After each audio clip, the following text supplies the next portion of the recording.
السلام علیکم ورحمۃ اللہ، امید ہے آپ لوگ خیر وافیت کے ساتھ ہوں گے۔ تو اعوذ باللہ من الشیطان الرجیم، بسم اللہ الرحمن الرحیم۔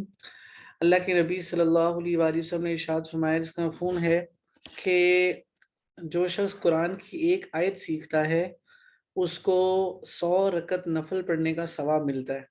یعنی ایک آدمی 100 نفل پڑھے تو اس کو جو ثواب ملے گا اتنا ہی ثواب اس شخص کو ملے گا جو قرآن کی ایک آیت سیکھے۔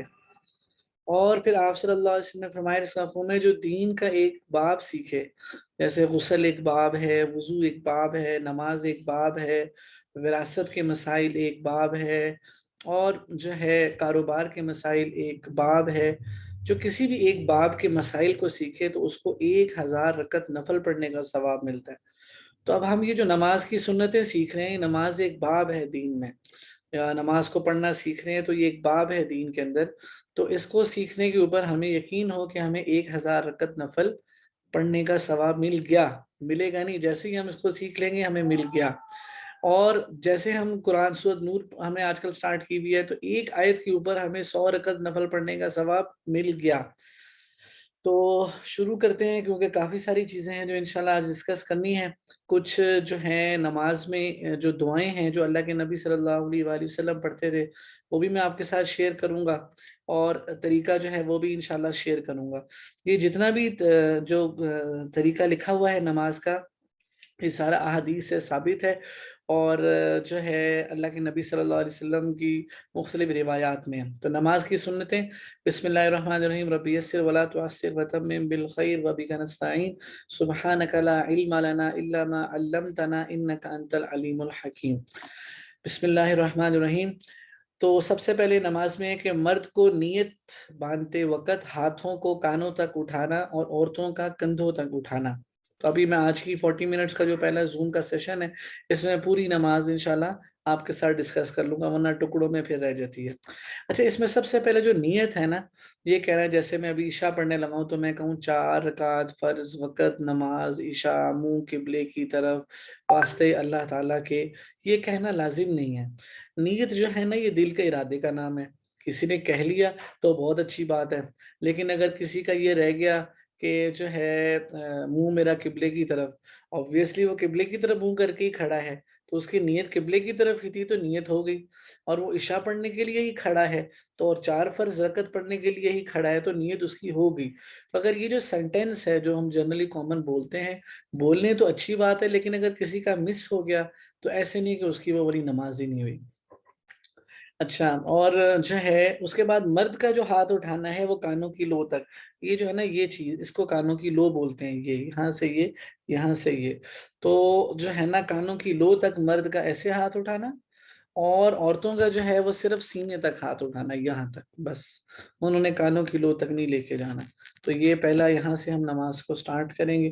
اچھا، نماز سٹارٹ کرنے سے پہلے بھی میں 1-2 چیزیں بتا دوں کہ نماز سٹارٹ کرتے وقت کوشش کی جائے کہ جیسے پیر ہے نا، پیر، تو پیروں کی انگلیاں بھی قبلے کی طرف ہو، ایسے نہ ہو کہ ایسے ہیں یا ایسے ہیں، ٹھیک ہے؟ پیروں کی انگلیاں بھی قبلے کی طرف ہو، بندے کا چہرہ سینہ پورا قبلے کی طرف ہو، اور پورے باوقار طریقے کے ساتھ کھڑا ہو۔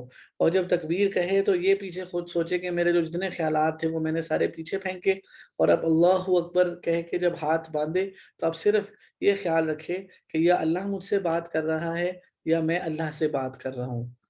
تو اعلیٰ درجہ یہ ہے کہ یہ سوچے کہ میں اللہ سے بات کر رہا ہوں، اور دوسرا درجہ یہ ہے کہ یہ سوچے کہ اللہ مجھ سے بات کر رہے ہیں، کیونکہ حدیث میں آتا ہے جب نماز پڑھنے کے بعد ہم سورۃ الفاتحہ پڑھتے ہیں نا، الحمدللہ رب العالمین، تو اللہ تعالیٰ فرماتے ہیں حمدنی عبدی، میرے بندے نے میری تعریف بیان کی۔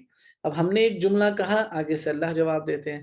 پھر الرحمن الرحیم، ہم کہتے ہیں کہ یا اللہ آپ بہت رحمان ہو اور رحیم ہو، تو اللہ تعالیٰ کہتے ہیں ہاں ہاں، یہ صرف تو میرے لیے ہی ہے۔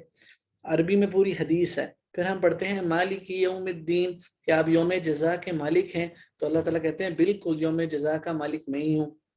اس کے بعد ہم پڑھتے ہیں ایاک نعبد و ایاک نستعین، تو اس کے بعد جو ہے نا پھر ہم اللہ تعالیٰ آگے سے جواب دیتے ہیں کہ بے شک عبادت کے میں ہی لائق ہوں اور میں ہی اپنے بندے کی مدد کرتا ہوں۔ پھر ہم اللہ تعالیٰ سے دعا مانگتے ہیں، اہدنا الصراط المستقیم، اے اللہ مجھے تو سیدھے رستے کے اوپر چلا، صراط الذین انعمت علیہم، ان لوگوں کے رستے کے اوپر جن پر تو نے انعام فرمایا، یعنی انبیاء، صدیقین، شہداء اور صالحین، اور غیر المغضوب علیہم ولا الضالین، آمین، ان لوگوں کے رستے کے اوپر نہ چلا جن پہ تو ناراض ہوا ہے، جن پر تیرا غضب نازل ہوا۔ یہاں سے عیسائی اور یہودی مراد ہیں۔ تو جب ہم کہتے ہیں نا آمین، تو اللہ تعالیٰ کہتے ہیں کہ میرے بندوں گواہ ہو جاؤ، میں نے اپنے بندے کی اس دعا کو قبول فرما لیا۔ تو جب ہم نماز میں جو جو پڑھ رہے ہوتے ہیں نا، اس کا آگے اللہ ہمیں جواب دے رہے ہوتے ہیں۔ تو اس وجہ سے ہم جب نماز میں نیت باندھیں تو ہم یہ سوچیں کہ میں اللہ سے بات کر رہا ہوں یا اللہ مجھ سے بات کر رہا ہے۔ تو سب سے پہلے مردوں نے کانوں کی لو تک ہاتھ اٹھا لیے اور عورتوں نے سینے تک ہاتھ اٹھا لیے۔ اس کے بعد ہاتھ اٹھاتے ہوئے دونوں ہاتھ کی ہتھیلیاں اور انگلیوں کو قبلہ رخ رکھنا اور بلا قصدوار جس قدر انگلیاں کھلیں کھلی رہنا۔ کیا مطلب کہ ہتھیلیوں اور انگلیوں کو ایسے نہیں کہ ہتھیلیاں ایسے ہوں یا ہتھیلیاں باہر ہوں، ہتھیلیاں قبلے کی ڈائریکشن میں ہوں، بہت زیادہ کھلی ہوئی بھی نہ ہو، بہت زیادہ بند بھی نہ ہو، اعتدال کے ساتھ۔ تو مرد کان کی لو تک اٹھائیں گے اور عورت بھی سینے تک ایسے اٹھائیں گی۔ تو یہ ہو گیا، اس کو کہتے ہیں تکبیر کہنے کا طریقہ۔ اس کے بعد اللہ اکبر، اللہ اکبر ایک ہے، اللہ اکبر پھر میں نے ہاتھ باندھے، ایک ہے اللہ اکبر پھر میں نے ہاتھ باندھے، نہیں، یہاں سے سٹارٹ کریں اللہ اکبر، بر پہ ہاتھ باندھیں، یعنی جب ہمارا یہ رکن مکمل ہو تب بر کمپلیٹ ہو، تو ایسے ایسے اللہ اکبر۔ اب جب میں نے ہاتھ باندھ لیے تو مرد کہاں ہاتھ باندھیں گے؟ ناف کے نیچے، اور یا ناف پر بھی ہاتھ باندھ سکتے ہیں۔ اور اسی طرح سے کیسے کہ بایاں نیچے رہیں اور دایاں ہاتھ اوپر آئے، یعنی یہ لیفٹ ہینڈ ہے، یہ نیچے آئے گا، اور یہ والا جو ہینڈ ہے یہ والا ایسے اوپر آئے گا، ایسے۔ تو یہ رائٹ ہینڈ اوپر آئے گا، لیفٹ ہینڈ نیچے آئے گا۔ مرد ناف کے نیچے اور ناف پر بھی ہاتھ باندھ سکتے ہیں، دونوں روایات ہیں۔ اور جو ہے عورتوں کو اس طرح سینے پر ہاتھ رکھنا، عورتیں جو ہے ایسے سینے کے اوپر ہاتھ رکھیں گی۔ اس کے بعد صرف پہلی ہی رکعت میں سبحانک اللہم، اب جب ہم نے ہاتھ باندھ لیے اللہ اکبر، پھر سبحانک اللہم وبحمدک وتبارک اسمک وتعالی جدک ولا الہ غیرک، اس کو پڑھنا۔ اور جو ہے کیا کہتے ہیں، ایک روایت میں آیا ہے کہ اللہ کے نبی صلی اللہ علیہ وآلہ وسلم سبحانک اللہم کی جگہ، ایک سیکنڈ جی، اللہ کے نبی صلی اللہ علیہ وآلہ وسلم سبحانک اللہم کی جگہ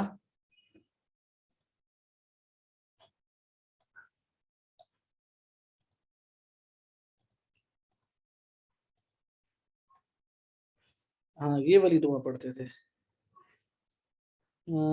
میں سینڈ کر دیتا ہوں، یہیں پہ پڑھی ہوئی تھی، ابھی میں نے لکھ دی اس کی۔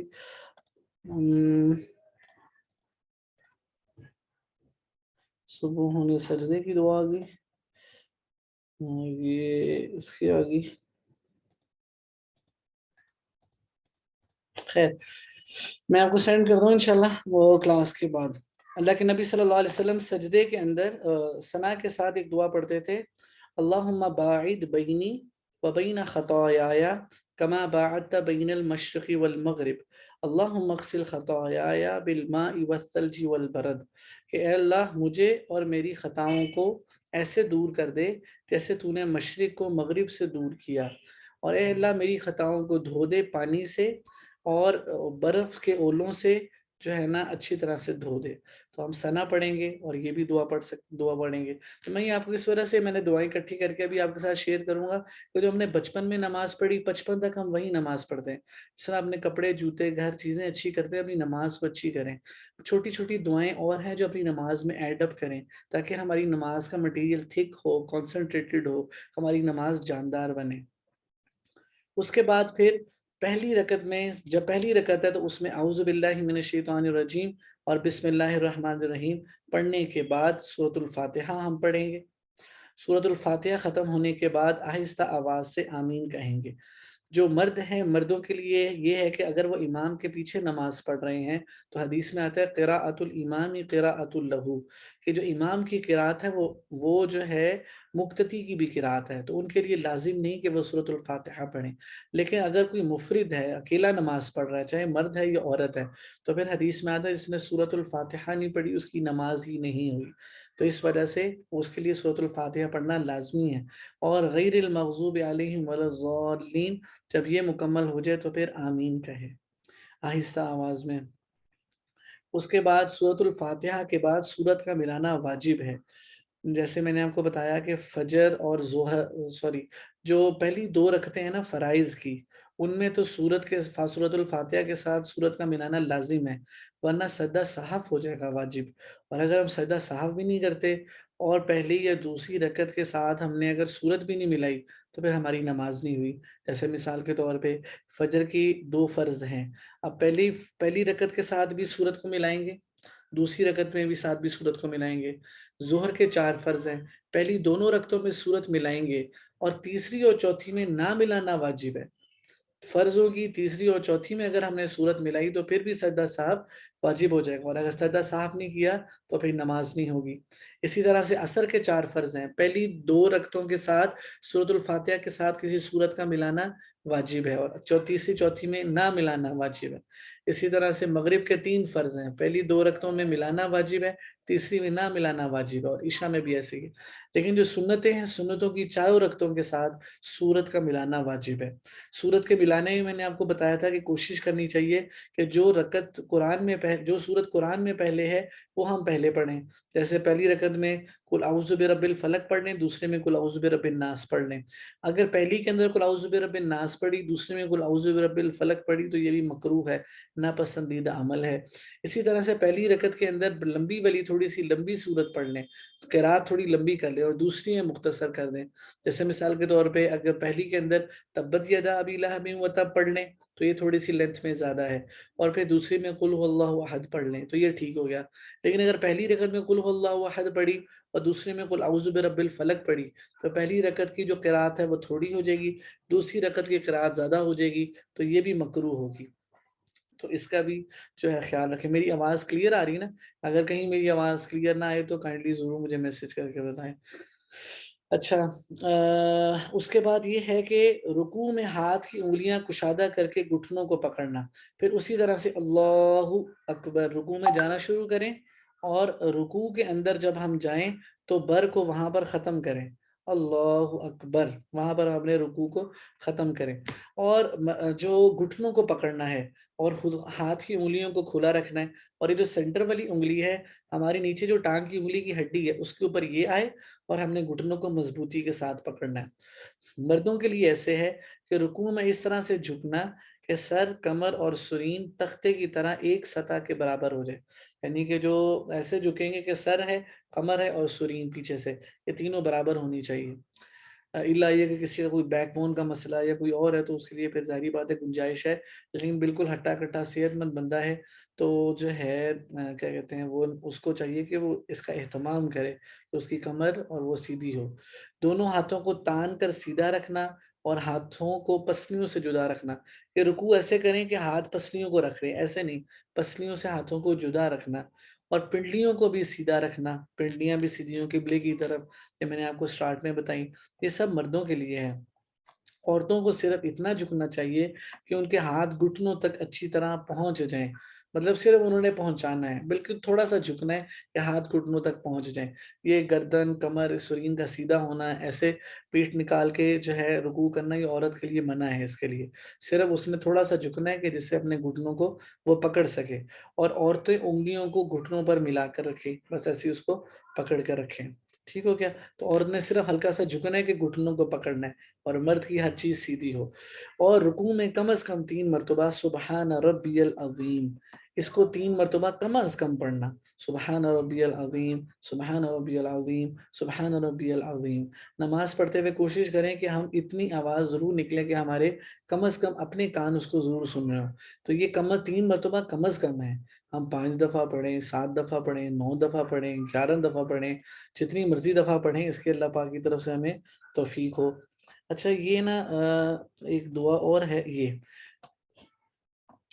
رکوع کے اندر ہم یہ والی دعا بھی پڑھ سکتے ہیں، بلکہ پڑھنی چاہیے۔ اللہ کے نبی صلی اللہ علیہ وآلہ وسلم رکوع کے اندر سبوح قدوس رب الملائکۃ والروح، اے اللہ تو بہت پاک ہے، بہت پاکیزہ ہے، فرشتوں اور روح الامین جبرائیل کا پروردگار ہے۔ یہ والی دعا بھی ہم رکوع کے اندر پڑھ سکتے ہیں۔ ٹھیک ہو گیا؟ اچھا جی، اس کے بعد ہم آگے چلتے ہیں۔ تو میرے کہنے کا یہ میں نے دعا آپ کے ساتھ اس وجہ شیئر کی کہ ہم سبحان ربی العظیم تو سالوں سے پڑھ رہے ہیں، تو اب ایک دعا اور ایڈ کر لیں، سبوح قدوس رب الملائکۃ والروح، 5 لفظ ہیں صرف، سبوح قدوس رب الملائکۃ والروح۔ ابھی ہمارا رکوع کتنا اچھا ہو گیا، ثنا کے اندر ہم نے سبحانک اللہ کے ساتھ وہ دعا پڑھی تو ہمارا وہ قیام کتنا اچھا ہو گیا۔ سورۃ الفاتحہ کے بعد جو ہے میں نے آپ سے پچھلی کلاس میں گزارش کی تھی کہ کوشش کرنی چاہیے کہ آدھا پارہ آخری یاد ہو، نہیں تو کم از کم آخری 10 صورتیں یاد ہوں، تو تھوڑا سا قیام لمبا ہو گیا۔ سورۃ فیل بھی پڑھ لی، قریش بھی پڑھ لی، ماعون بھی پڑھ لی، قل ہو اللہ پڑھ لی، تو قیام لمبا ہو گیا، وہ کتنا اچھا ہو گیا۔ پھر رکوع کے اندر سبحان ربی العظیم 3 دفعہ پڑھ لیا، اور 3 دفعہ سبوح قدوس رب الملائکۃ والروح پڑھ لیا، تو رکوع کتنا ہمارا اچھا ہو گیا۔ اب یہ ہماری نماز کتنی اچھی ہو جائے گی اس طرح اللہ کے یہاں۔ پھر سیدھے کھڑے ہونا ہے، رکوع سے سر اٹھاتے وقت امام کہیں گے اگر ہم جماعت میں ہیں، امام کہیں گے سمع اللہ لمن حمیدہ، تو مقتدی نے صرف کہنا ہے ربنا لک الحمد، اور اس کو ہم قوما کہتے ہیں۔ رکوع کے بعد سیدھا کھڑا ہونا اس کو قوما کہتے ہیں، اس کو واجب کہتے ہیں۔ بعض لوگ ایسے ہوتے ہیں کہ وہ رکوع سے بھی صحیح طریقے سے کھڑے بھی نہیں ہوئے تھے کہ سجدے میں چلے گئے، جلدی جلدی میں نماز پڑھ رہے ہوتے ہیں نا، تو آپ صلی اللہ علیہ وسلم فرمائے، اس کا مفہوم ہے کہ اللہ تعالیٰ اس شخص کی نماز کی طرف دیکھتے بھی نہیں جو ابھی رکوع سے اچھی طرح کھڑا بھی نہیں ہوا تھا کہ سیدھا سجدے میں چلا گیا۔ تو اس وجہ سے تو جو اکیلا نماز پڑھ رہا ہے وہ کھڑا ہو کے کہے گا سمع اللہ لمن حمیدہ ربنا لک الحمد۔ اب یہ ربنا لک الحمد کی جگہ اللہ کے نبی صلی اللہ علیہ وآلہ وسلم یہ والی دعا بھی پڑھتے تھے، یہ والی ربنا ولک الحمد حمدا کثیرا طیبا مبارکا فیہ، اے ہمارے پروردگار میں تیری تعریف کرتا ہوں اور جو ہے تیرے ہی لیے زیادہ پاکیزہ برکت والی تعریفیں ہیں۔ تو اگر ہم یہ ساتھ ملا لیں ربنا ولک الحمد حمدا کثیرا طیبا مبارکا فیہ، تو حدیث میں آتا ہے جس کا مفہوم ہے ایک صحابی نے جب یہ دعا پڑھی تو اللہ کے نبی صلی اللہ علیہ وآلہ وسلم نے ان سے فرمایا کہ میں نے دیکھا کہ ایک فرشتہ جلدی جلدی تمہاری بہت ساری نیکیاں لکھنا شروع ہو گیا۔ تو یہ سارے اللہ کی تعریف کے کلمات ہیں کہ ساری پاکیزگی اللہ کے لیے، برکتیں اللہ کے لیے۔ تو اس سے ہماری نماز میں اگر پہلے ہمیں 100 میں سے 70 روپے کا اگر اجر ملتا تھا تو اب ہمیں جو ہے 100 میں سے 80 یا 90 روپے کا مطلب بہت زیادہ اجر ملے گا، ہمارا اجر کئی ٹائمز جو ہے اس سے وہ ملٹیپلائی ہو جائے گا۔ تو یہاں تک کلیئر ہو گیا، آگے چلیں۔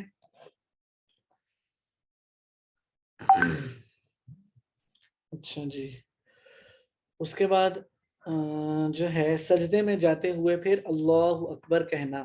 اب جب ہم قومے سے کھڑے ہو گئے تو اب سجدے کے اندر جائیں۔ اب سجدے کے اندر جانا کیسے ہے، اس کا طریقہ یہ اللہ اکبر بھی ایسے کہیں کہ سٹارٹ کریں اللہ اور ختم کریں وہاں اکبر کے اوپر، ایسے ہم اس کو سٹارٹ کریں۔ اچھا سجدے کے اندر کیسے جانا ہے، سب سے پہلے اس حیبت سے سجدے میں جانا مسنون ہے کہ دونوں ہاتھ گھٹنوں پر رکھے، سب سے پہلے دونوں ہاتھ گھٹنوں پر رکھے اور پہلے گھٹنے زمین پر ٹیکے، پہلے گھٹنے زمین پر لگائے گا، پھر دونوں ہاتھوں کی ہتھیلیاں زمین پر اتنے فاصلے پر رکھے کہ سر دونوں ہتھیلیوں کے درمیان میں آ جائے۔ تو پہلے گھٹنے لگائے، اس کے بعد ہاتھ لگائے، اور ہاتھ کے انگوٹھے کانوں کے نرمے کے بالمقابل ہو جائیں، ناک اور پیشانی دونوں زمین پر ٹیکیں۔ اب سب سے پہلے جب ہم نیچے جا رہے ہیں تو ہم نے سب سے پہلے نیچے بیٹھنا ہے، گھٹنوں کو اور پھر گھٹنوں کو نیچے لگانا ہے، اس کے بعد ہاتھوں کو سجدے کی جگہ کے اوپر لگانا ہے۔ ہاتھوں کو ایسے لگانا ہے کہ ہاتھ جو ہیں وہ قبلے کی ڈائریکشن میں ہو، ایسے نہ ہو، ایسے نہ ہو، انگلیاں بہت زیادہ کھلی بھی نہ ہو، بند ہو، اور پھر اس کے بعد ناک لگانی ہے، پھر پیشانی لگانی ہے۔ تو سب سے پہلے پاؤں ہمارے 2 پچھلے لگے ہوئے تھے، پھر ہمارے 2 گھٹنے زمین پر لگے، اس کے بعد ہمارے 2 ہاتھ لگے، ناک ہوگی، 2 اچھی چیزیں ہوگی، پھر ہماری ناک لگی، اس کے بعد ہماری پیشانی لگی۔ تو ہاتھ ہم نے ایسے رکھنے ہیں کہ یہ جو ہاتھ کا انگوٹھا ہے یہ بہت آگے نہیں سجدے میں لے کے جانا، بہت پیچھے نہیں لے کر جانا، بس یہ کان کی لو کے برابر ایسے ہو۔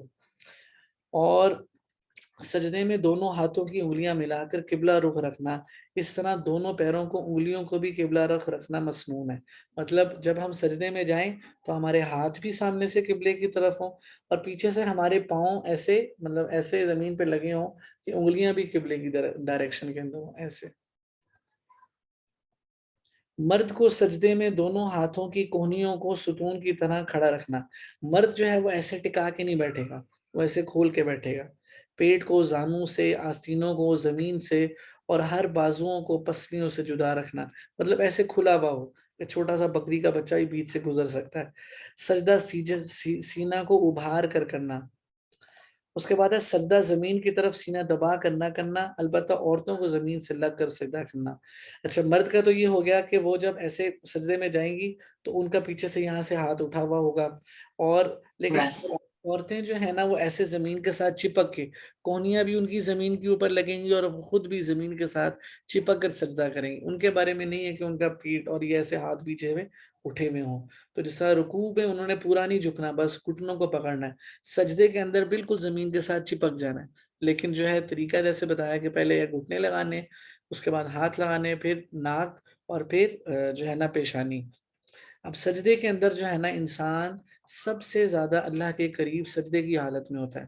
تو انسان اپنے ذہن میں امیجن کرے اللہ تعالیٰ چیزوں سے پاک ہے کہ میرے جو سر ہے نا وہ اللہ کے قدموں میں رکھا ہوا، اور جو ہے یہ سجدے میں جو ہے وہ انسان اللہ کے سب سے قریب ہوتا ہے۔ تو سجدے میں دعا پڑھنا کم از کم 3 مرتبہ سبحان ربی الاعلیٰ، یا 5 یا 7 مرتبہ طاق عدد میں کہنا۔ تو یہ کم از کم 3 ہے، لیکن زیادہ بھی پڑھ سکتے ہیں۔ اب یہ نا میں آپ کو دکھاتا ہوں کہ اللہ کے نبی صلی اللہ علیہ وسلم سجدے میں کتنی زیادہ دعائیں پڑھا کرتے تھے۔ ایک سیکنڈ،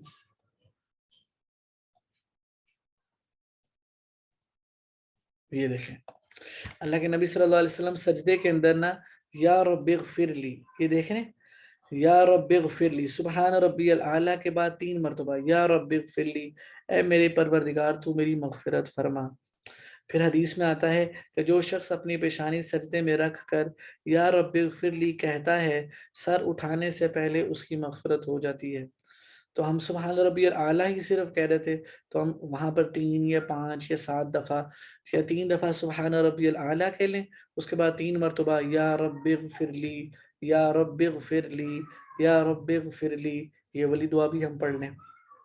اچھا اس کے بعد یہ دیکھیں اللہ کے نبی صلی اللہ علیہ وسلم کہتے ہیں نا کہ اتنا لمبا سجدہ کرتے تھے کہ جو ہے اب وہ کتنی دعائیں پڑھتے تھے۔ اب یہ دیکھیں خشع سمعی و بصری و دمی و لحمی و عظمی و عصبی و مستقلت به قدمی للہ رب العالمین، کہ میرے کان، میری آنکھیں اور میرا خون اور میرا گوشت پوست اور میری ہڈیاں اور میرے رگ پٹھے اور جو بھی میرا وجود میرے قدم اٹھائے ہوئے ہے سب اللہ رب العالمین کے سامنے سر بسجود ہے۔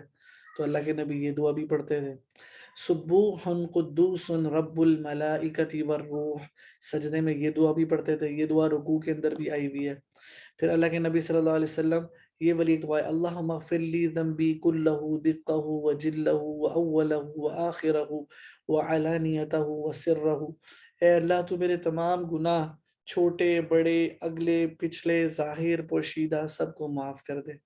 تو یہ ہم ان میں سے ایک دعا یا رب اغفر لی 1 مہینہ کر لیں، تو جب وہ ہمارے عمل میں آ جائے پھر اگلی دعا پکڑ لیں۔ پھر یہ ایک دعا، یہ ایک لائن ہی ہے، 1 سوا 1 لائن ہے، پھر سجدے میں ہم یہ دعا بھی پڑھ لیں، پھر ایک دعا اور ایڈ کر لیں۔ اس طرح سے یہ حسن حسین میں یہ پورے 3-4 صفحے لکھے ہوئے ہیں کہ اللہ کے نبی صلی اللہ علیہ وسلم سجدے میں یہ دعا بھی پڑھتے تھے، یہ دعا بھی پڑھتے تھے، یہ دعا بھی پڑھتے تھے۔ خیر، تو اپنے ہم سجدے کو اس طرح سے لمبا کریں اور یہ گمان رکھیں کہ میرا جو سر ہے وہ اللہ جل شانہ کے قدموں کے اندر ہے۔ اور جو ہے نوافل میں تو فرض کے اندر تو بہتر ہے سبحان ربی الاعلیٰ ہی 3 دفعہ پڑھیں یا رب اغفر لی پڑھیں، البتہ نوافل کے اندر جو ہے ہم جتنا مرضی قرآن اور حدیث میں جتنی بھی دعائیں آئی ہیں جیسے ربنا ظلمنا ہے، ربنا آتینا فی الدنیا، یا اللہم اغفر لی ذنبی ووسع لی فی داری وبارک لی فی رزقی، یا قرآن حدیث میں رب اجعلنی مقیم الصلاۃ، یا ربنا ہب لنا من ازواجنا۔ وہ ہم سجدے کے اندر دعا مانگ سکتے ہیں، ہم تہجد پڑھ رہے ہیں، ہم اشراق پڑھ رہے ہیں، ہم چاشت پڑھ رہے ہیں، اوابین پڑھ رہے ہیں، صلاۃ الحاجت پڑھ رہے ہیں، صلاۃ التوبہ پڑھ رہے ہیں، شکرانے کے نفل پڑھ رہے ہیں، کسی قسم کی بھی ہم نفلی نماز پڑھ رہے ہیں، اس کے اندر سجدے کے اندر ہم قرآن اور حدیث کی کوئی بھی جو عربی کی دعا ہے وہ ہم پڑھ سکتے ہیں۔ باقی جو مسنون دعائیں تھیں وہ میں نے آپ کو شیئر کر دیں، کچھ چھوٹی موٹی شیئر کی ہیں، اور بھی کافی ساری دعائیں ہیں۔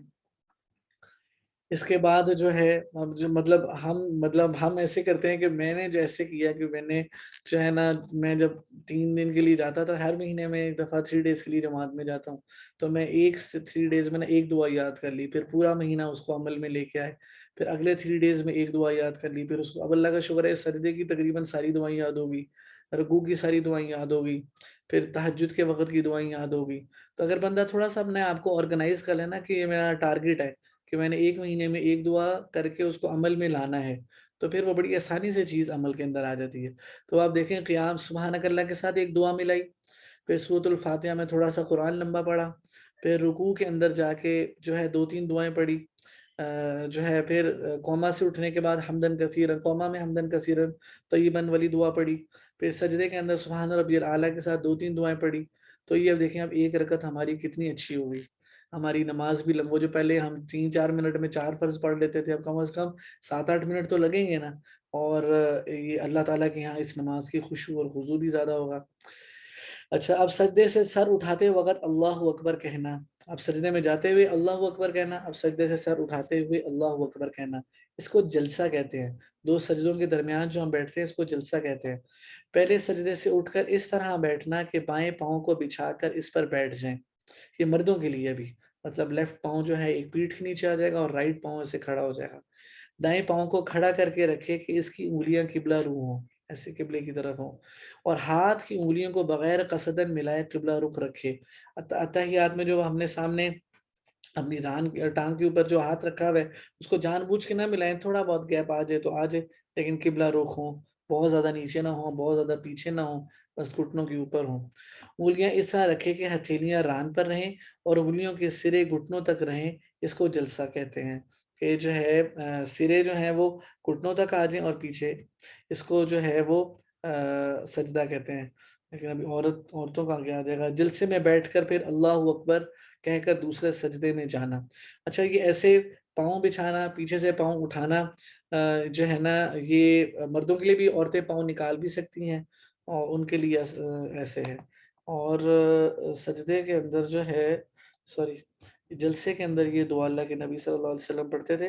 دونوں سجدوں کے درمیان بیٹھنے کے وقت کی دعا کا بیان، جب دونوں سجدوں کے درمیان بیٹھے تو یہ دعا مانگے، اللہم اغفر لی ورحمنی وعافنی وہدینی ورزقنی وجبرنی۔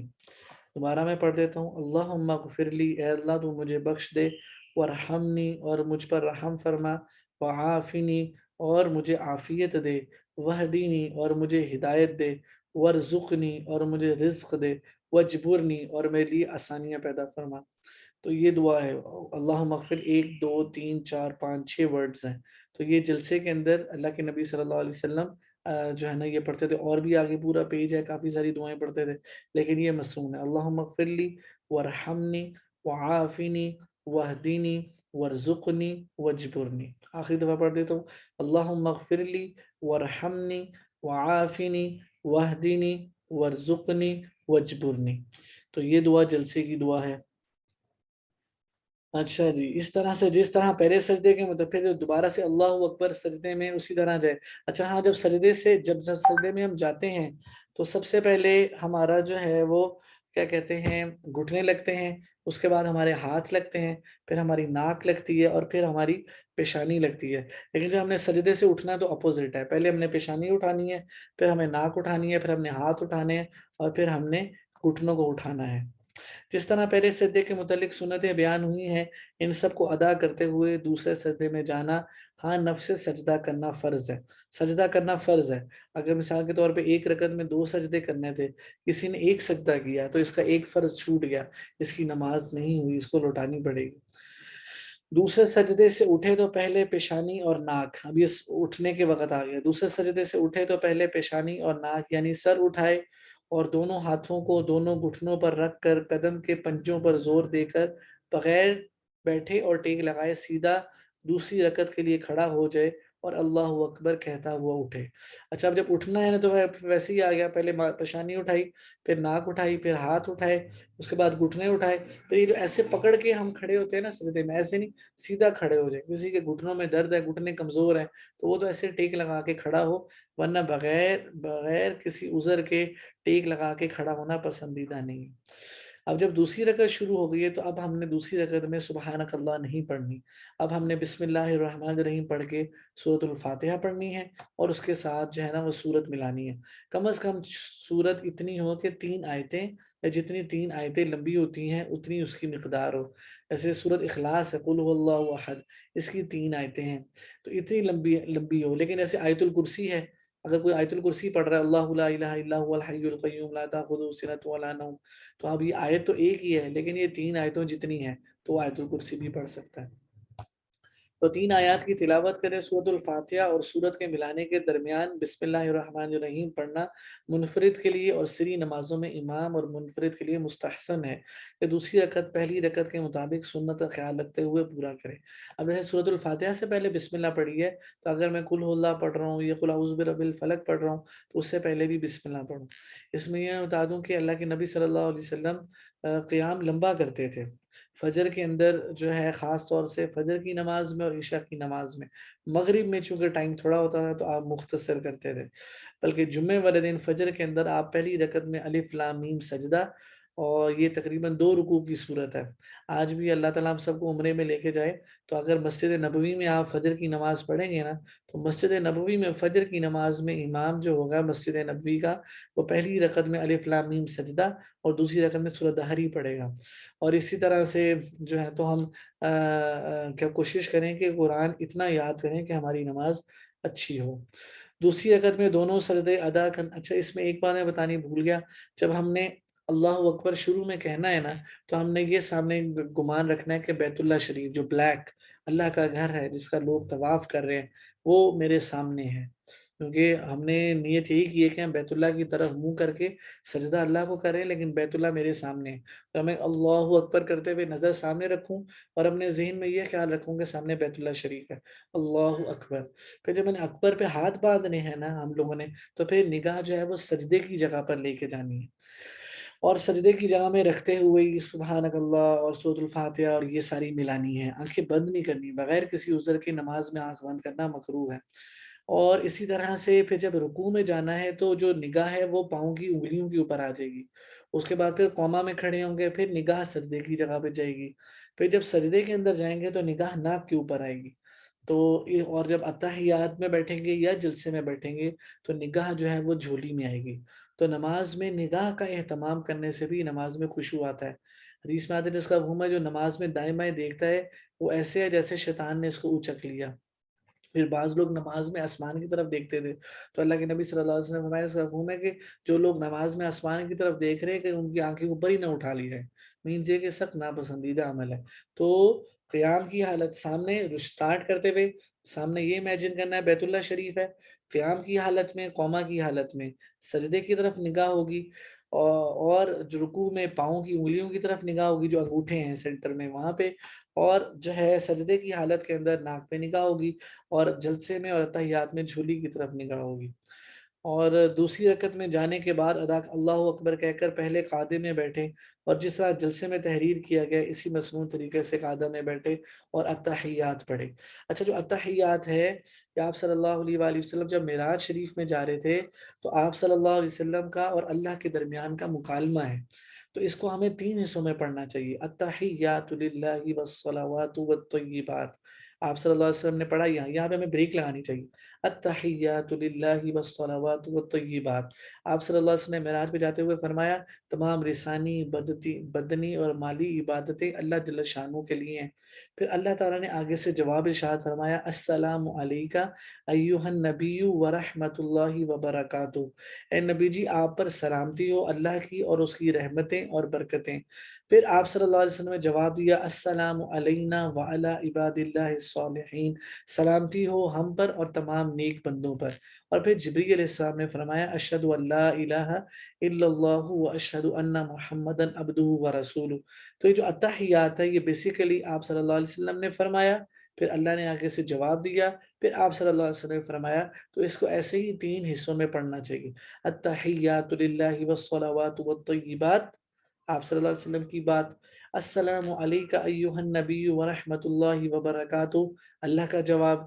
السلام علینا وعلی عباد اللہ الصالحین آپ صلی اللہ علیہ وآلہ وسلم کا جواب. اور پھر ہمیں اشہد ان لا الہ الا اللہ واشہد ان محمدا عبدہ ورسولہ یہ پڑھنی چاہیے. اچھا اب ہم نے تشہد کیسے پڑھنی ہے اس کا طریقہ لکھا ہوا ہے. جب اشہد ان لا الہ الا اللہ پر پہنچے تو کلمہ کی انگلی یہ کلمے کی شہادت کی انگلی اس کو کہتے ہیں سے اشارہ کرے اس طرح کے دائیں ہاتھ چتلی انگلی اور اس کے برابر والی انگلی دونوں کو ہتھیلی پر موڑ کر ملا لے. بیچ والی بڑی انگلی اور انگوٹھے کا حلقہ بنا لے اور کلمہ کی انگلی کو لفظ لا پر کھڑا کر لیا اور الا اللہ پر نیچے گرا دیا اور بائیں ہاتھ کو آخر تک اس طرح بندھا ہوا رہنے دے. اتحیات ختم ہوتے ہی نفلوں اور سنت موقدہ غیر موقدہ کے علاوہ باقی فرض و واجب اور سنت موقدہ میں فوراً تیسری رکعت کے لیے کھڑا ہو جائے کہ یہ واجب ہے اتحیات سے آگے نہ بڑھے. اچھا اب نہ انگلی کا اشارے کا طریقہ یہ ہے. اب میں ایسے بیٹھا ہوا تھا. اب میں نے ہلکا بنانا ہے. یہ سینٹر والی بڑی انگلی اس کا اور انگوٹھے کا ایسے ہلکا بنایا یہ اور نیچے سے ایسے کیا اور قبلے کی طرف شہادت کی انگلی اٹھائی. اشہد ان لا الہ الا اللہ پہ گرا لی واشہد ان محمدا عبدہ ورسولہ. سینٹر والی انگلی کا اور اس کا ہلکا بنایا ایسے کر کے اور اشہد ان لا الہ پہ اٹھائی الا اللہ پہ گرا لی. اور حدیث میں آتا ہے کہ اللہ کے نبی صلی اللہ علیہ وسلم کا ہلکا آخر تک ایسے ہی رہتا تھا. ایسے نہیں ہوتا تھا کہ آپ جو ہے وہ ہلکا سیدھا کر دیں ایسے ہی آخر تک رہتا تھا ایسی. اور آپ کی انگلی ہلکی سی حرکت کرتی رہتی تھی ہلکی سی کیونکہ ہوا کے اندر ہوتی تھی نا. جیسے آپ یہ سمجھیے کہ میں بیٹھا ہوں اشہد ان لا الہ الا اللہ ایسے تھوڑے واشہد ان محمدا عبدہ ورسولہ. اب آگے درود شریف پڑھ رہے ہیں اور یہ تو ہلکی سی اللہ کے نبی کی انگلی ہلتی رہتی تھی. اور بائیں ہاتھ کو آپ اللہ کے نبی نہیں ایسے ہی رکھتے تھے. اگر دائیں ہاتھ سے خارج وارہ کرنی پڑ گئی پھر آپ ہاتھ کو سیدھا کر لیتے ورنہ آپ کی انگلی آخر تک سلام پھیرنے تک ایسے ہی رہتی. حدیث میں آتا ہے کہ جو شہادت کی انگلی ہے یہ شیطان کو تکلیف پہنچاتی ہے کہ وہ توحید کی اللہ جل شانہ کی گواہی دے رہا ہے. اچھا ایسا کرتے ہیں کہ لیس دین 1 منٹ رہ گئے دوبارہ آ جاتے ہیں پھر اس کو کمپلیٹ کر کے آگے چلتے ہیں. یہ نہ میں بتا رہا ہوں اور پھر وہ ختم ہو جائے تو میں دوبارہ آئی ڈی بھیجتا ہوں آپ سارے دوبارہ آ جائیے. السلام علیکم ورحمۃ اللہ.